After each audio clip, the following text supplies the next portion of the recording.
let's define success. It's almost a politically correct dogma these days to just say that success is subjective. Like, oh, what's your definition of success? No. It doesn't matter what your definition of success is. It has already a very clear-cut definition. Merriam-Webster defines to succeed as to attain a desired object or end.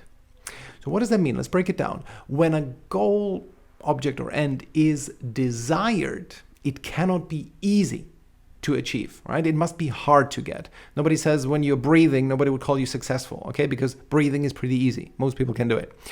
But what is difficult and desired are things like wealth or artistic or athletic accomplishments, anything that is really kind of difficult to get. Those are challenging goals.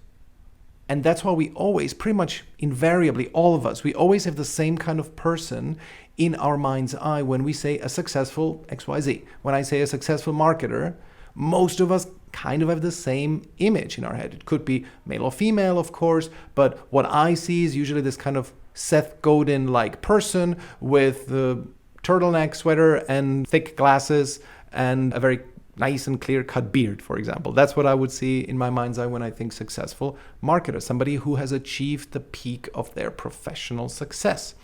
And when I say successful plumber, to use a blue-collar example, you imagine somebody who has been so good, has given so many clients that they had to, hire people, teach them their method, and now they own a chain of nationwide plumbing stores.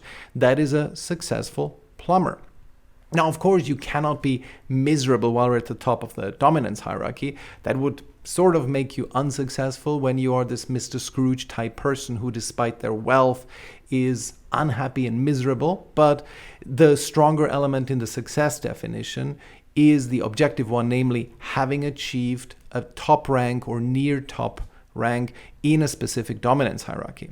And so that's why it's such a piece of nonsense to say, well, everyone is their own definition of success. No, they don't. No one would describe, for example, a guy who has been a piano teacher for 40 years somewhere in a small town, very happy family life, they're very successful socially and so on, but you would not call him a successful pianist or even a successful piano teacher. He was a good piano teacher, but you would call somebody like that maybe content, happy, fulfilled, but you wouldn't call them successful.